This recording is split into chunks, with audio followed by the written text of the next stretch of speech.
Academia Valenciana del Audiovisual presenta Explora Valencia, un viaje interactivo a través de la huella del Santo Cáliz. Te invitamos a desarrollar una experiencia inmersiva basada en la historia y los enclaves del Santo Grial en Valencia.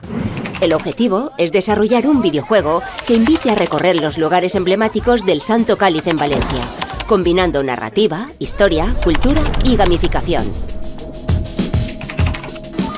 El proyecto ganador recibirá un premio de 6.000 euros para desarrollar el videojuego. Únete a una convocatoria única para personas creadoras. Tienes de plazo hasta el 30 de junio. Explora Valencia, un viaje interactivo a través de la huella del Santo Cáliz. Organiza Academia Valenciana del Audiovisual, financiado por Ayuntament de Valencia. Colabora Valencia Game City.